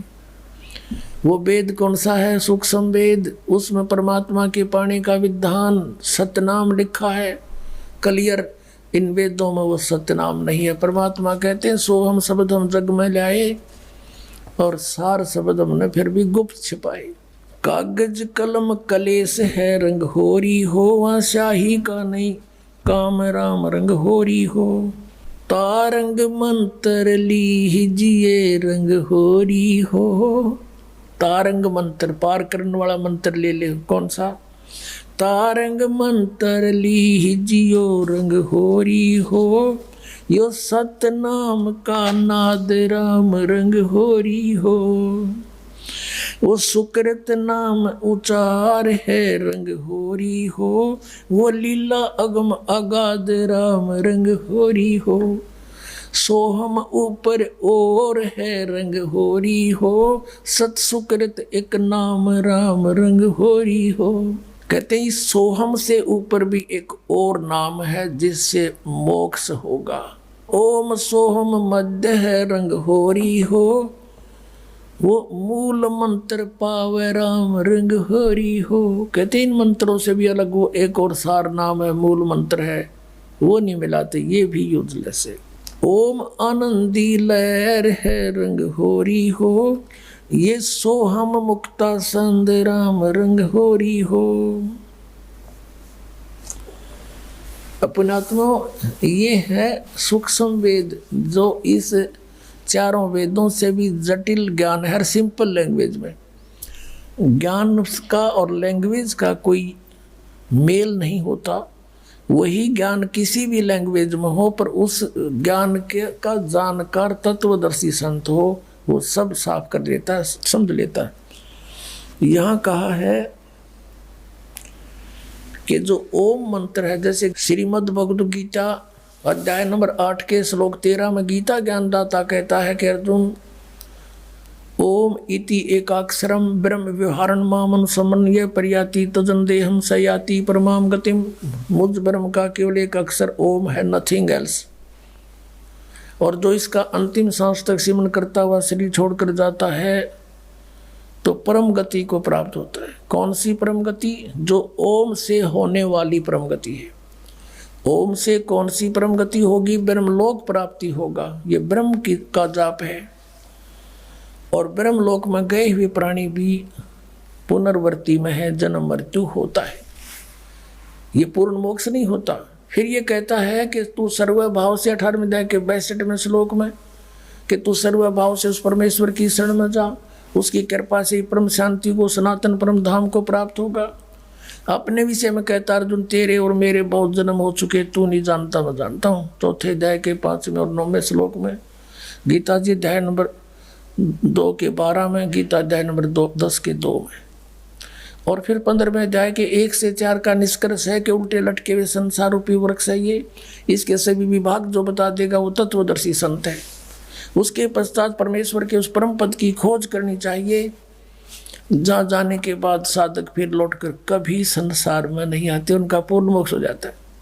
फिर बताया है गीता जी अध्याय नंबर 17 के श्लोक नंबर 23 में उस परमेश्वर के पाने का, सच्चिदानंद घन ब्रह्म के पाने का मंत्र बताया है। ओम तत्सत इति निर्देश है ब्रह्मण त्रिविध समर्थ। ब्रह्मण माने सच्चिदानंद घन ब्रह्म, सच्चिदानंद घन ब्रह्म यानी परम अक्षर ब्रह्म। 7वें अध्याय के 29वें श्लोक में गीता ज्ञानदाता कहता है कि अर्जुन उस तत्परम से परिचित, सारे अध्यात्म ज्ञान से परिचित, सब कर्मों से परिचित प्राणी साधक केवल जरा और मरण से छूटने का ही प्रयत्न करता है। वो यहाँ की किसी वस्तु की इच्छा नहीं रखता। 8वें अध्याय के प्रथम मंत्र में गीता ज्ञान दाता से अर्जुन ने प्रश्न किया, फिर किम तत्ब्रह्म पुरुषोत्तम, कि हे कृष्ण वो कौन है फिर तत्ब्रह्म बता मेरे को। 8वें अध्याय के 3 श्लोक में गीता जी में कहा कि वो परम अक्षर ब्रह्म है। गीता अध्याय नंबर 15 के श्लोक नंबर 16 और 17 में 3 पुरुष बताए, एक सरपुरुष एक अक्षर पुरुष। 15वें अध्याय के 16वें श्लोक में 2 पुरुष, सरपुरुष अक्षर पुरुष, ये दोनों नाशवान, इनके अंतर्गत जितने प्राणी वो भी नाशवान, जीवात्मा किसी की नहीं मरती, ये तो अंडरस्टूड है। फिर 15वें अध्याय के 17वें श्लोक में स्पष्ट किया है कि उत्तम पुरुष है तू अन्य, और परमात्मा थी उदारते, ये लोग तेरे में आवी से विवर्ती आवे ईश्वर है, वो परम अक्षर ब्रह्म है। तीसरा सरपुरुष अक्षर पुरुष तो 16वें श्लोक में, और उत्तम पुरुष इन 16वें श्लोक में वर्णित दोनों सरपुरुष और अक्षर पुरुष से कोई और है, वो परम अक्षर, वो उत्तम पुरुष वो है परम अक्षर, परम अक्षर ब्रह्म जो 8वें अध्याय के 3रे श्लोक में जिसके विषय कहा, और वही परमात्मा कहलाता है, वही तीनों लोकों में प्रवेश करके सबका धारण पोषण करता है, वो है अविनाशी परमात्मा परमेश्वर। तो गीता जी अध्याय नंबर 17 के श्लोक नंबर 23 में इन 3 पुरुषों का मंत्र न्यारा न्यारा बताया। पुण्यात्माओं, हमने जैसे जल पाना है, जल पाना है, हम पूजा जल की कर रहे हैं, वो कैसे मिले, कौन से औजार हैं जो जल प्राप्त हो। जमीन में जल है तो हैंडपंप लगाने का सारा जो इंस्ट्रूमेंट है वो सारे लाने पड़ेंगे, और फिर वो कोई पूजा नहीं कर रहे हमें, वो तो हम पूज्य वस्तु को पाने के लिए मेहनत कर रहे हैं, मजदूरी साधना कर रहे हैं। तो उस परम अक्षर ब्रह्म को यानी सच्चिदानंद घन ब्रह्म के पाने का ओम तत् सत यानी उस सतलोक में जाने का, उस परम पद में, परमेश्वर के उस परम पद में जाने का, जहाँ जाने के बाद फिर कभी लौटकर संसार में नहीं आते, वो ये साधन है, ये साधना है। ये ओम तत्सत कोई पूजा नहीं या मजदूरी है उस जल के पाने के लिए। ओम ब्रह्म का, सरपुरुष का, इस ओम नाम के जाप से 18वें अध्याय के 66वें श्लोक में ये ब्रह्म गीता ज्ञानदाता श्री कृष्ण में प्रवेश करके बोल रहा है। ये कहता कि सर्वधर्मान परित्यज्यमाम एकम शरणं व्रज, मेरे सतर की जो पूजाएं हैं ब्रह्म सतर की, उनको मुझे छोड़ दे, और उस एकम माने उस सर्वशक्तिमान जिसका बराबर दूसरा नहीं है उसके पास जा, फिर मैं तुझे सब पापों को छोड़ दूंगा, मोक्ष कर दूंगा, तू चिंता ना करे। अब हमने किसी का कर्जा ले रखा है, कर्जा उतरा नहीं तो उसने मजदूर बना लिए, और हमारा किसी अच्छे साहूकार से जो है ना मेल हो गया और उसने उसका कर्जा दे दिया, अगले भाई छोड़ इसको, मैं ले जाता हूँ, वहाँ मजदूरी करें, तेरे वहाँ बैठा दिया पंखे के तले नीचे, कलम दिवा के ले बेटा कराड़ा बढ़िया नौकरी दोगुना दूंगा तनख्वाह तुझे, तो वो अब पे छोड़ देगा, फिर मजदूरी नहीं कराएगा, उसका पैसा मिला। तो हम ओम नाम के जाप को, ब्रह्म के जाप को, ब्रह्मलोक में नाश कराते थे इस कमाई को, और ये 500 यज्ञ जो करते थे ये भी यही उसी ब्रह्मलोक में खा लेते थे देवता बन के। तो अब हम इस ओम इन मंत्रों के प्रतिफल में कुछ नहीं लेंगे, इस तरह इसकी पूंजी नो की नो दे देंगे, अक पकड़े अपनी तो छोड़ मारा पीछा। 18वें अध्याय के 66वें श्लोक का ये अर्थ है कि गीता ज्ञानदाता कहता कि मेरे सतर की सभी धार्मिक पूजाएं सर्वधर्मान परित्यज माम एकम शरणं व्रज, मेरे सतर की सब पूजा मुझे छोड़ दे, उस एक जिसके बराबर दूसरा नहीं, उस परम अक्षर ब्रह्म की शरण में जा। अरे इन्होंने व्रज माने आना कर रखा सारे अनाड़िया ने, किसी ने कख का पता नहीं था, सारा सदग्रंथों का अनर्स कर डाला, भोली जनता को गुमराह कर दिया। और इंग्लिश वर्ड का अर्थ गो हो कोई, उसका अर्थ कोई कम कर दे, आना कर दे, कितनी बुद्धिमता करी उसने। वर्ज माने जैसे गो माने जाना होता है, इंग्लिश वर्ड है, और उसका किसी सेंटेंस को ना समझ के अनुवाद करता, उसका अर्थ आना करता है, तो वो महामूर्ख है। किसी भी सर्कमस्टांस में गो बीन कम आना नहीं हो सकता। अरे न कर रखा, या थोड़ी सी एक झलक दिखानी पड़ेगी, अब पता चलेगा ज्ञानी और अज्ञानी का, सतगुरु और झूठे नकली और सच्चे सतगुरु का।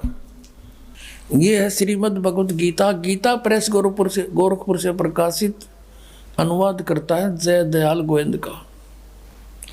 अब हम आपको श्रीमद् भगवत गीता अध्याय नंबर 18 का श्लोक 62 दिखाएंगे। गीता अध्याय नंबर 18 श्लोक नंबर 62 में क्या कहा है कि हे भारत, सब प्रकार से उस परमेश्वर की शरण में जा, उस परमात्मा की कृपा से ही तू परम शांति को और सनातन परम धाम को प्राप्त होगा। अब यहाँ तो ये लिख गए गच्छमाने जा, इसका सब नबेरा था गच्छमाने जाना, तो नहीं छुपा सके। आगे देखो अध्याय नंबर 18 का और श्लोक नंबर 66 देखते हैं। इसमें लिखा कि सर्व धर्मान प्रीतज माम एकम शरणम व्रज, ये व्रज शब्द है। अहम तवा सर्व पापे भ्या मोक्षामी मासुच, ये गीता ज्ञानदाता कहते। इन्होंने क्या अनुवाद किया है कि संपूर्ण धर्मों को अर्थात संपूर्ण कर्मों कर्तव्य कर्मों को मुझ में त्याग कर तू केवल एक मुझ सर्वशक्तिमान सर्वधार की शरण में वर्ज माने आ जा। ये देखा बैठा बैठा रखे ने, मैं तुझे संपूर्ण पापों से मुक्त कर दूंगा, तू शोक मत कर। अब ये कह मेरी शरण में आ जा। गीता जी अध्याय नंबर 2 के और श्लोक नंबर 7 में अर्जुन तो पहले कहे मैं तो आपकी शरण में हूँ और मेरी बुद्धि इस काम करना छोड़गी। ये देखिएगा अध्याय नंबर 2 का और श्लोक नंबर ये 7 है, ये 7 नंबर श्लोक है। इसमें कहा है कि कायरता रूप दोष से अपहत हुआ स्वभाव वाला धर्म के विषय में मोहित चित्त हुआ मैं आपसे पूछता हूँ, जो साधन निश्चित कल्याणकारक हो वह मेरे लिए कहिए, क्योंकि मैं आपका शिष्य हूँ, इसलिए आपके शरण हूँ, मुझको शिक्षा दीजिए। अब ये कहे कि तू मेरी शरण में आ जा तो नहीं जची बात। अर्जुन तो पहले कहे मैं तो आपकी शरण हूँ, आपका शिष्य हूँ, मेरी बुद्धि काम नहीं करती, मेरे कल्याण में जो उचित हो वो बता दे। अब यहाँ फिर नो कहे कि मेरी शरण में आ जा, यानी जच्ची। और 18 में जाए कि 62 में श्लोक में सपट कहा है कि उसकी शरण में जा। अब कोई ये कहता है इनसे कि वो भगवान श्री कृष्ण किसकी शरण में जाने को कहता है, कहता अपनी शरण में कह रहा है। इन नोटकलबाजी मार रखी थी। अब ये आपने देखा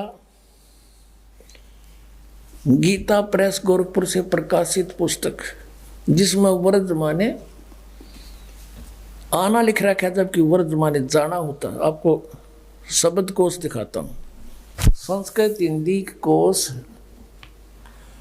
ये कौन है इसका संग्रह करता, वामन शिवराम आपटे, और ये यहाँ से छपा है मोतीलाल बनारसी दास पब्लिशर्स प्राइवेट लिमिटेड दिल्ली से।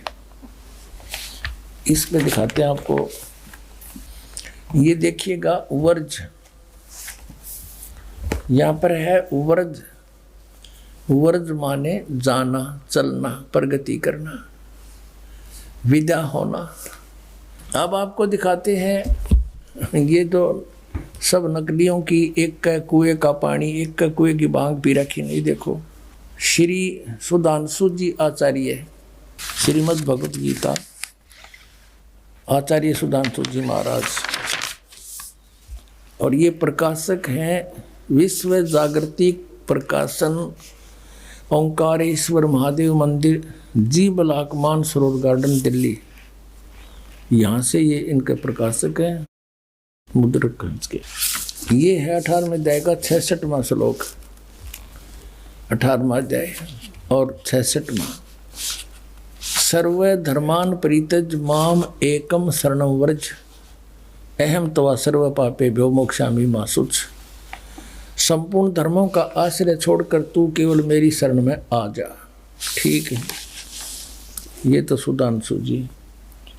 और अब देखो आसाराम जी, ये है श्री आसाराम जी के आश्रम से अनुवादित और प्रकाशित संत श्री आसाराम जी आश्रम अहमदाबाद। ये यहाँ से छपी है। श्री योग वेदांत सेवा समिति, संत श्री आसाराम जी आश्रम, संत श्री आसाराम जी बापू आश्रम, मार्ग, अहमदाबाद। इसके दिखाते हैं। ये है 18वां अध्याय और 66वां श्लोक।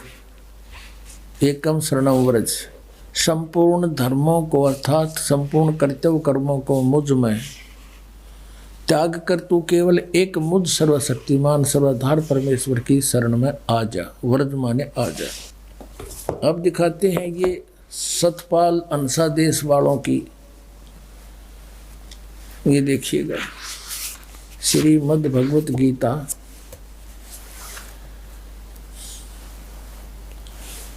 अनुवादक हैं ब्रह्मलीन महात्मा सत्यानंद, महात्मा सर्वज्ञानानंद आदि, संपादक अंसादेश, प्रकाशक मानव उत्थान सेवा समिति 2/12 पंजाबी विभाग नई दिल्ली से। ये इनके मुद्रक हैं Rajeshwari photo states private limited Delhi. और इनका देखना, इन्हें तो कति इकट्ठा काम कर रखा है, 3-3, 4-4 इकट्ठे के सीट रखे। ये तो सिर्फ अपनी पुस्तकें बनाकर बेचना ही उद्देश्य रखते थे। ये देखिएगा, ये है अष्टदशो अध्याय 18वां अध्याय। और यहाँ पर है सर्व धर्मान परित्यज माम एकम शरणं व्रज अहम तो सर्व पापे मोक्षयामि मा शुच। ये 3-4 का इकट्ठा इन्होंने अनुवाद कर रखा है। ये देखना अगले पृष्ठ पे, इसमें लिखा है कि सर्व धर्मों के कर्मों को छोड़कर केवल मेरी शरण में आ जा। ठीक। अपने आत्माओं, एक और कमाल दिखाऊंगा आपने। इन शर्म भी ना आई। ऊपर तो लिख रहे हैं व्रज माने जाना, मीनिंग में तो सही लिख रहे हैं, और अनुवाद में फिर घुमाना। देखो देखो कमाल की बात, चौड़े में झूठ बोल रखी ने। ये है श्रीमद् भगवत गीता यथारूप। और कहाँ से छपी है? कृष्ण कृपा मूर्ति श्रीमद् एसी भक्ति वेदांत स्वामी प्रभुपाद संस्थापक आचार्य अंतर्राष्ट्रीय कृष्ण भगवान अमृत संघ। एस्कॉन वाले बोल रहे हैं, एस्कॉन वाले। और इन्होंने लिखा है कि विश्व में सबसे अधिक इस संस्था की पुस्तक बिकती हैं। यह देखना, ये आपको सुना दिया। द्वारा किसके द्वारा अनुवादित है? कृष्ण कृपा श्री मूर्ति श्रीमद् एसी भक्ति वेदांत स्वामी प्रभुपाद संस्थापक आचार्य अंतर्राष्ट्रीय कृष्ण भगवान अमृत संघ। और यहाँ से ये और छपी है। ये भक्ति वेदांत बुक ट्रस्ट, ये बड़े दूसरे देशों में भी, Los Angeles, London, Stockholm, Sydney, Hong Kong, Mumbai. अब हम अपने मतलब का काम देखेंगे। ये है 18वां अध्याय। 18वां अध्याय और श्लोक नंबर 66 यहाँ से शुरू होता है। सर्वधर्मान परित्यज माम एकम शरणं व्रज अहम तवा सर्व पापे भ्यो मोक्षामि मा शुच। इसका अनुवाद किया है यहाँ पर। हृदय कमाल कर रखे इन्होंने। ये है शब्दों के अर्थ। सर्वधर्मान समस्त प्रकार के धर्म, परित्यज माने त्याग कर, परित्यज्य माने त्याग कर, माम माने मेरी, एकम माने एक मात्र, शरणम माने शरण में, व्रज माने जाओ। ठीक है, यहाँ तो बिल्कुल सही लिखा है इन्होंने, बुद्धिमता दिखाई। व्रज माने जाना और मेरी शरण में जाओ का अर्थ क्या है? अब यहाँ देखना, ये अनुवाद है इनका। समस्त प्रकार के धर्मों का परित्याग करो और मेरी शरण में आओ। अरे वाह शेरो, या तो जाना और यहाँ घुमाना। अरे वाह बुद्धिमानो, ताला पाड़ दिया। अब देखो नक्की से डले डवा रखे जनता पे भगवान, या इसी मोटी पुस्तक बना रखे गीता जी, एवढे गीता या। अरे 1 घंटे का वो प्रवचन, इसके सारा निर्णय हो जाता। दास आपके समक्ष करे रूबरू। इन अड़ंगे को छुपाने के लिए अपने ज्ञान को किसी मोटी पुस्तक या बना रखी साधक संजीवनी। और इस 18वें अध्याय के 66वें श्लोक को एक सीधा अर्थ जाना, इसका ना समझ माने से इसको उल्ट सुड अड़गम सड़गम कर इसके को 12 पृष्ठ पर रखे अपने अज्ञान को और ज्ञान बनाने के लिए। बता गोबर का हलवा बन सके कभी, इन तो अड़ंगा कर दिया। ऐसे बढ़िया सदग्रंथ का इन्होंने अड़ंगा कर डाला, रच करके देखिएगा। ये है साधक संजीवनी। ये किसके द्वारा है? श्री राम सुखदास। श्री राम सुखदास है इसके अनुवाद करता, तो बड़े महापुरुष माने जाते हैं। और देखना स्वामी राम सुखदास से इसके अनुवादक हैं। और कहाँ से छपी? गीता प्रेस गोरखपुर, ये यहाँ से छपी है। अब इसके आते हैं उसी स्थान पर, ये देखिएगा। हे भगवान कबीर ये माया अटपटीक सब गट आनड़ी, किस से न समझाऊं या कुआ भांग पड़ी। 18वें अध्याय का 66वां श्लोक यहाँ से है। क्या लिखा है? सर्वधर्मान परित्यज माम एकम शरणम व्रज अहम तवा सर्व पाप्यो भो मोक्षामि मा शुच। यहाँ देखिएगा, संपूर्ण धर्मों का आश्रय छोड़कर तू केवल मेरी शरण में व्रज माने आ जा। वाह जी वाह। अब देखो ये है 1200 पृष्ठ से शुरू किया इन्होंने।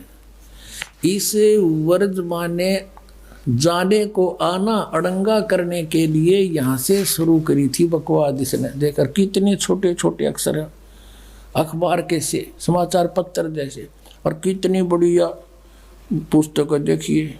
मेरी एक गिट भी छोटी रह जाए, ये देखो। और फिर भी 2 इंच बच गई। और चौड़ाई देखो, ये देखो तेरा गजब, वो तेरा भला, ये भगवान यहाँ कर आकर टके हैं। देख 1200 से शुरू किया इन्होंने अड़ंगा अड़ा करना।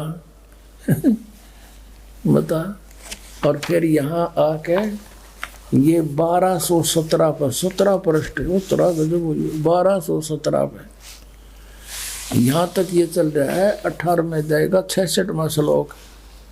यशोदा मैया दाऊद जी कहते हैं। ये बता इसका क्या लिंक था आने और जाने में? यशोदा मैया कितना है इसमें? मूर्ख बना रहे, ये मारे बना के यशोदा मैया।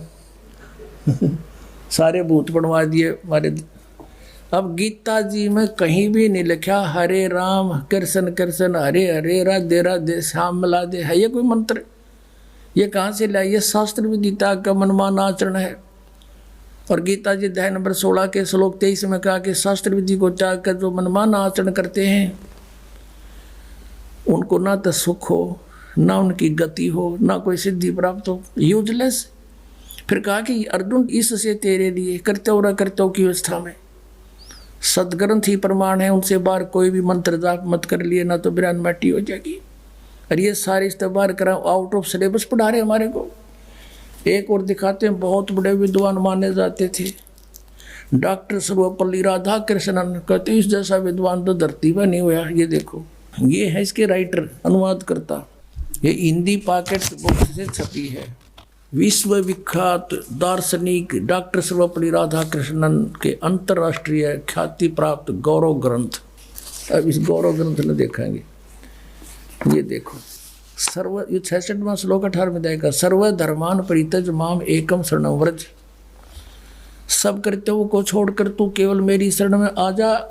ये देख लो, विश्व विख्यात विद्वान। एक और दिखाता हूँ आपको, एक नया इंजीनियर पा क्या था इस गीता के अनुवाद में। ये आर्य समाज के धुरंधर विद्वान जो महर्षि दयानंद के विचारों से प्रभावित होकर और इन की सा नाश करा। देख, यह एक पुस्तक है, ये है गीता वैदिक भगवत गीता भाष्यम विवरणोपेतम। भाष्यकार हैं श्री स्वामी आत्मानंद जी सरस्वती, प्रकाशक हरियाणा साहित्य संस्थान, गुरुकुल झज्जर, जिला झज्जर। और ये इनका आचार्य प्रिंटिंग प्रेस, दानंद मठ, रोहतक से छपी है। अब इसने किसा नाश कर रखा है, दिखाऊं। इसने क्या लिखा है?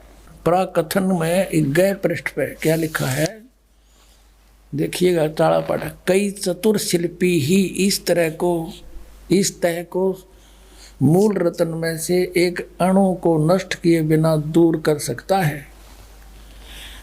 अब तक जिस शिल्पी ने इसका मार्जन करना चाहा, इसे शान पर चढ़ाना चाहा, वह प्राय इस रत्न के उद्गम स्थान अनेक हीरक रत्नों की महान खान महाभारत का अवलोकन किए बिना ही इसे शान पर चढ़ा देता था।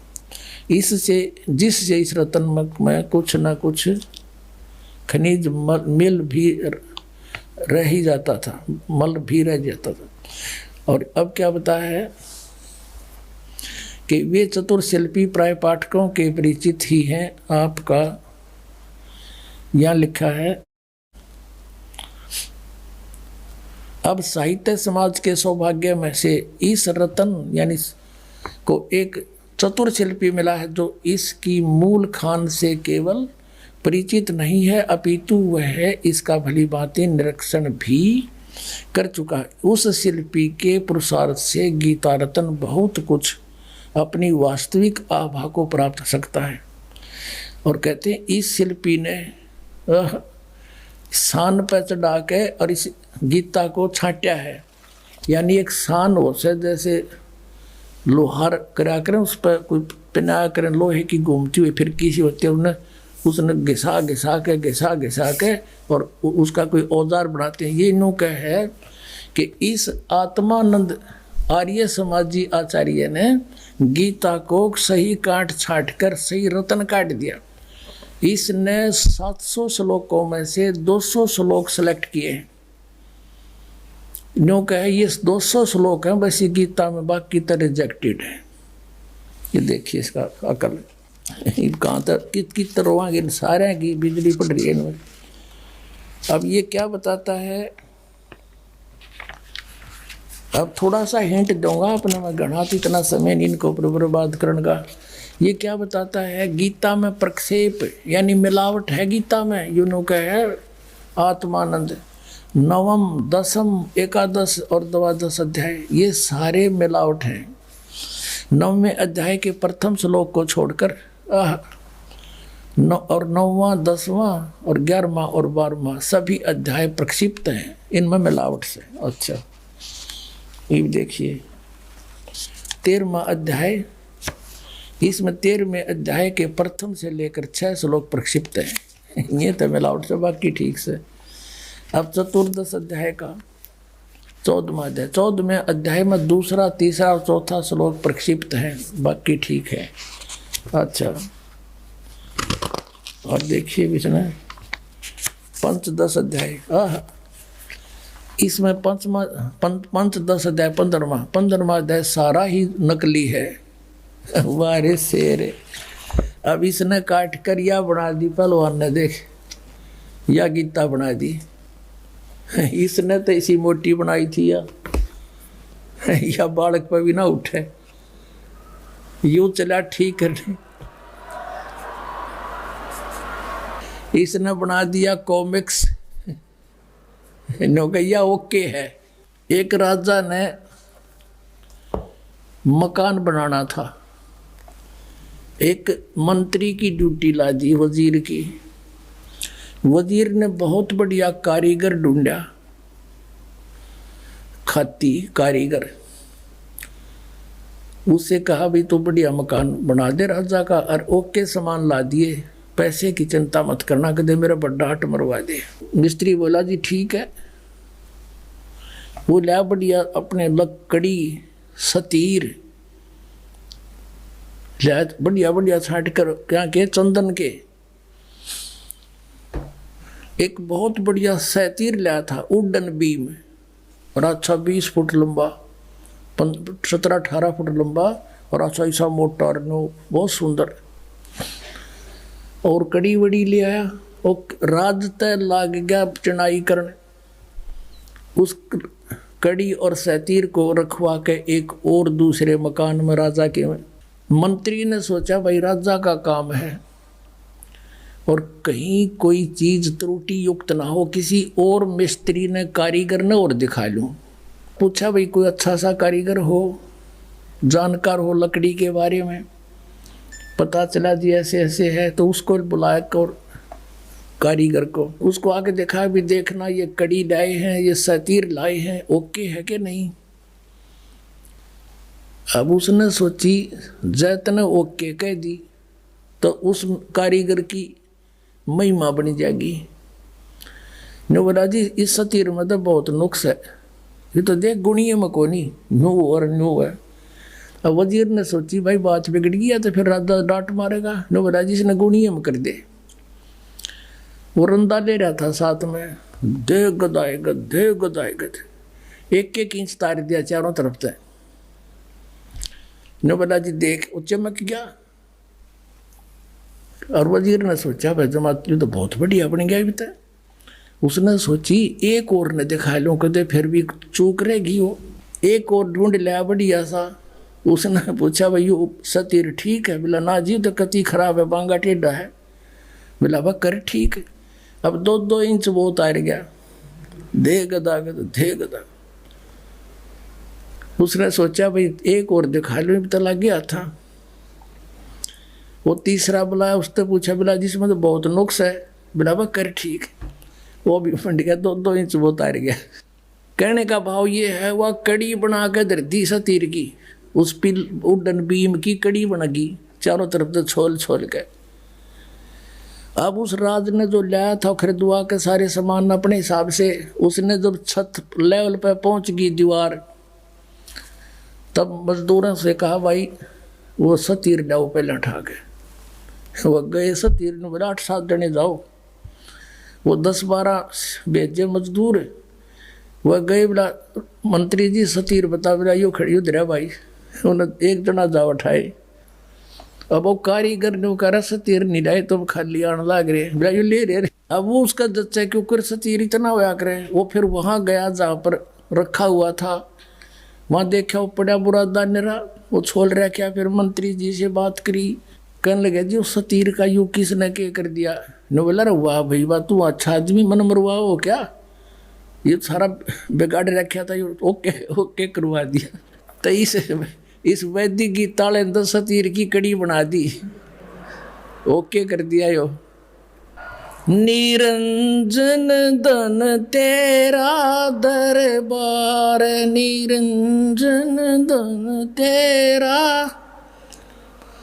जहाँ पर तनिक ना न्याय विचार, जहाँ पर तनिक।